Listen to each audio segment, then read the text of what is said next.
of the influence of literature on conduct. It will now be seen what sin is and how sin proceeds. It is when human will turns from God in order to be a will unto itself, that it arouses its own ardor and burns with its own affection, an ardor which is proper to it and has nothing in common with the ardor that is divine. And that's from Jacob Boehme. In a general way, it is difficult to check the actual influence of the arts upon the everyday life of a period. Does music refine manners? And what may be the effect of painting? Architecture, it is true, produces dwellings, but the fact does not constitute its character as art.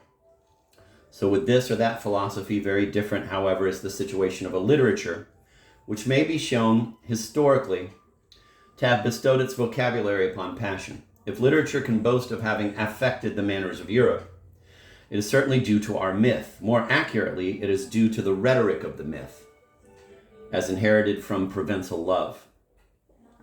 There is no need to attribute to sounds and words any magical power over our conduct. The adoption of certain linguistic conventions naturally involves and fosters the rise of the latent feelings most apt to be expressed in this way. That is the sense in which it may be said, following La Rochefoucauld, that few people would fall in love had they never heard of love. Passion and expression are not really separable. Passion comes to birth in that powerful impetus of the mind which also brings language into existence. So soon as passion goes beyond instinct and becomes truly itself, it tends to self-description, either in order to justify or intensify its being, or else simply in order to keep going. In this sphere, tracing the process is easy. The emotions first experienced by an upper class, and then through imitation by the masses, are literary creations in the sense that a given rhetoric is the sufficient condition for them to be avowed and hence for them to be made conscious. In the absence of this rhetoric, the emotions would no doubt still exist, but accidentally lacking recognition, and they would be treated as unmentionable and contraband peculiarities. But it has invariably happened that the putting into circulation of a new rhetoric caused neglected potentialities of the heart suddenly to become profusely actualized. The publication of Werther, for example, led to a wave of suicides. Rousseau made the whole of the French court take to drinking milk. Chateaubriand's René filled several generations with melancholy.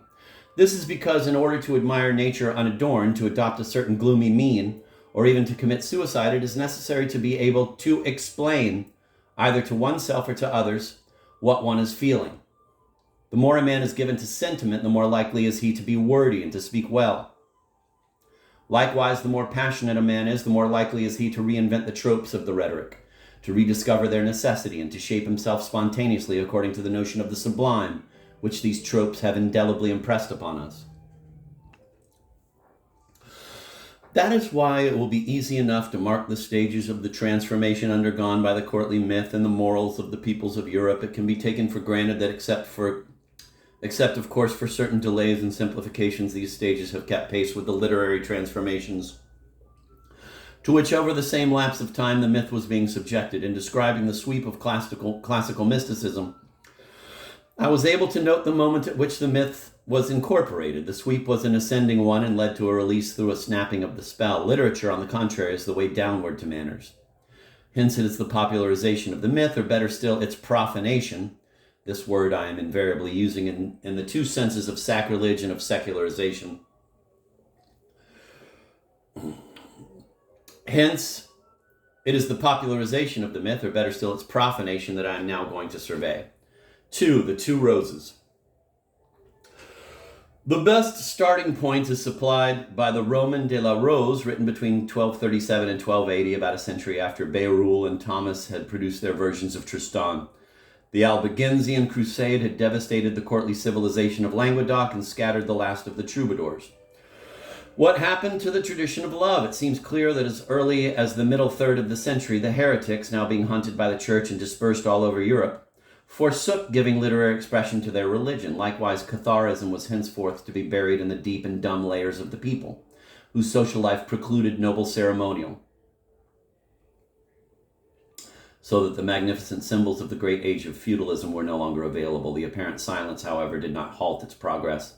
The Church of Love was reproduced in countless sects, more or less secret and more or less revolutionary, and their close similarity of features testifies to a common origin and to a tradition faithfully preserved.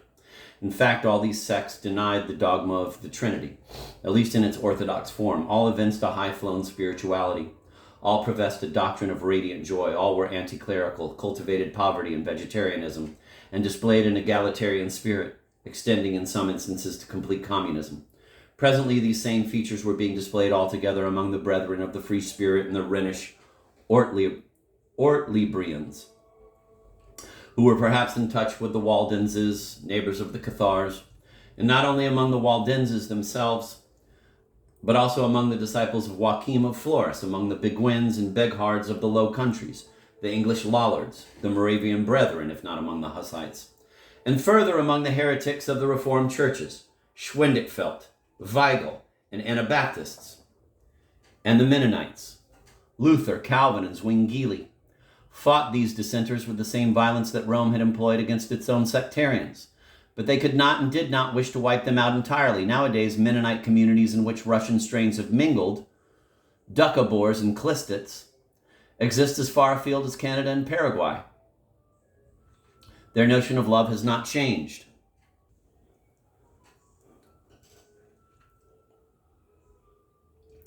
But before the middle of the 14th century, courtly literature had turned into simply a means of expression, a rhetoric. This rhetoric tended automatically to idealize the profane objects it dealt with. As soon as this tendency made itself felt, it excited, as it was bound to do, a so-called realistic reaction. The double movement finds its illustrious witness in the Roman de la Rose.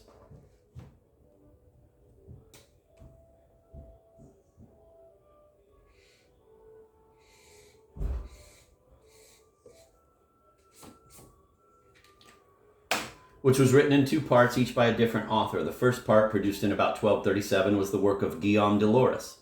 The second part, by Jean de Meung, was finished before 1280. The Rose of Guillaume de Loris is love of the ideal woman, by now a real woman and yet inaccessible in her garden frosted over with allegories. Danger, male bouche, and shame defend Belle Équelle from the boldness of suitors. The obstacle to the union of love is figured by a necessity that is now moral and no longer in the least religious. The lover has to deserve his reward, not by any mystical ascesis, but by a refinement of mind. Jean de Meung, on the other hand, looks upon the rose as no more than sensual pleasure.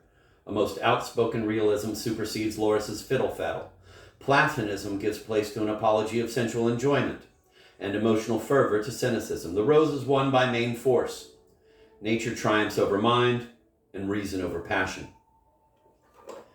Each of the two parts of the romance had its own progeny.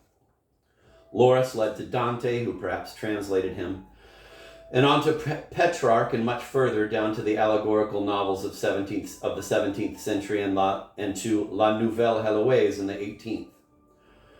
From Jean de Meung, the ancient tradition according to which passion is to be rejected as a sickness of the soul is transmitted to the lower levels of French literature, so galloiserie and the schools of broad Gaelic jokes, to controversial rationalism and to a curiously exacerbated misogyny, naturalism and man's reduction to sex. All this has simply been pagan man's normal way of defending himself against the myth of unhappy love. Perhaps, in effect, his attitude has not been so very different from the realistic Christian version. That, however, is a matter to which I shall return. 3. Sicily, Italy, Beatrice, and symbols. In about the year 1200, Rambaud de Vaquerez, a troubadour of Languedoc, exchanged some verses with the powerful Marchese Albert Malaspina. It would seem clear that at this time, similar exchanges, call them literary if you like, kept the south of France in touch with Lombardy and Venetia. Once again, the map of the influence exerted by the troubadours coincides with the map of heresy. A little later, the Franciscan movement arose out of a like conjunction of the spiritualists, this time inside the church, and the poets. A little later, the Franciscan movement arose out of a like conjunction of the spiritualists, this time inside the church, and the poets. Meanwhile, around Palermo, where Frederick II held court, there blossomed the so-called Sicilian school. To what extent this courtly poesy of the South was inspired by the troubadours is still obscure. Only one provincial poet is known to have appeared at the Sicilian court, and Frederick was a persecutor of heresy. It may also be wondered how far the Sicilians still had intelligence of love. Was all they had preserved of the Trobar Clus simply the trick of baffling the reader? There is a temptation to think so in view of the way Dante and his friend Cavalcanti attacked their master, Giton di Arezzo, and mocked his disciples, calling them, quote, sectarians of ignorance, blind men claiming to distinguish colors, geese striving to rival eagles, end of quote. When Dante comes upon Bonagiunta de Lucca in Purgatory, he takes the opportunity of expounding the Dolce Stil Nuovo. This was the artful and caressing style in which the Northern school had reacted against the influence of such indefatigable imitators as Bonagiunta. It was novel, but at the same time a return to sound tradition. Its striking feature was its conscious renovation of the symbolical vocabulary of the troubadours. The style into which the Sicilians had fallen was a dubiously allegorical one. In treating the lady as a real woman, they addressed her with a conventional and frigid amorousness.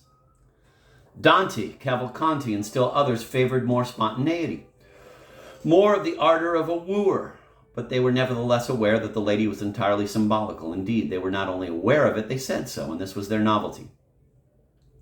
For such was the paradoxical secret of courtly love. Stilted and inanimate when addressed to woman, it became all ardent sincerity as soon as it was directed to the wisdom of love. Dante is never more passionate than when philosophy is the theme of his song, unless it is when philosophy is turned into holy science. This sincerity was an unmistakable legacy of the troubadours, and quite the opposite of what somebody today would imagine.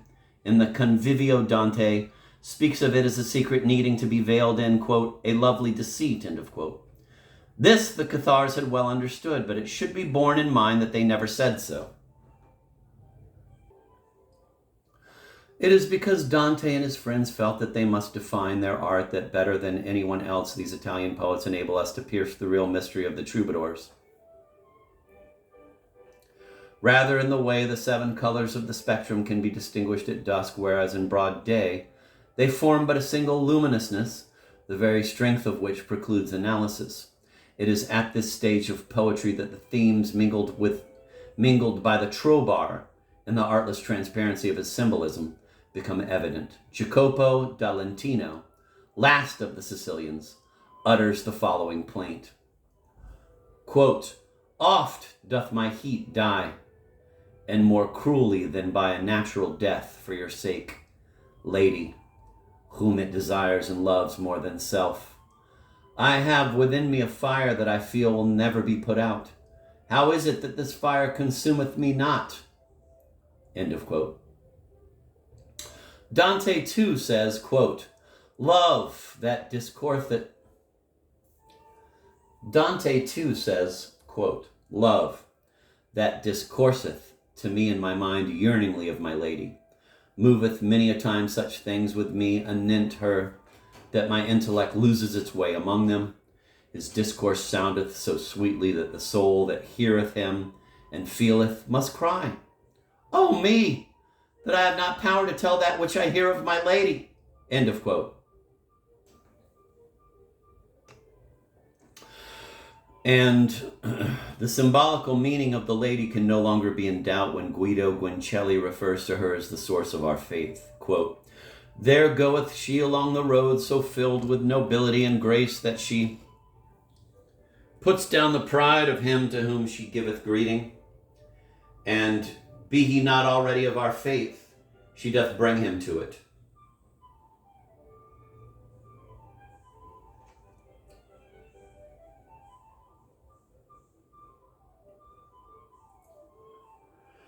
Dante, moreover, can have been no blasphemer when in the Vita Nuova he penned that verse with its sublime beginning, Angelo ci ama in divino intelletto. Quote,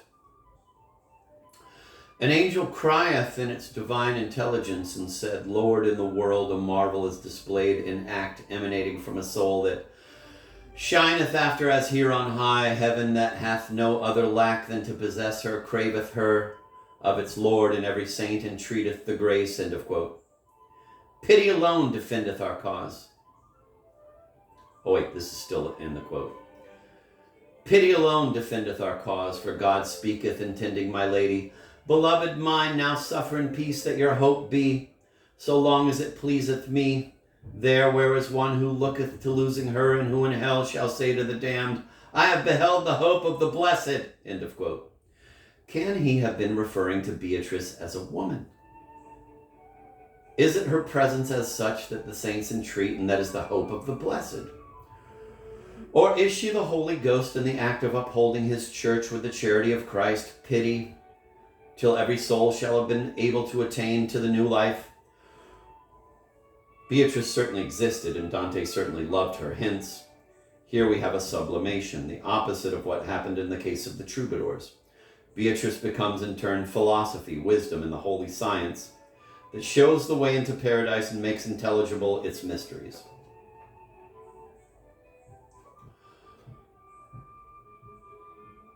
What must seem like blasphemy here below is that the ambiguity is still maintained. That is how there arose a discussion between Orlandi and Cavalcanti about the meaning of their words, quote, is this love life or death? End of quote. The first boldly inquired, quote, the power of love often produceth death. There is love whenever desire is so great as to go beyond the confines of natural love. As it is not due to quality, it perpetually reflects its own effect. It is not a pleasure, but a contemplation. End of quote.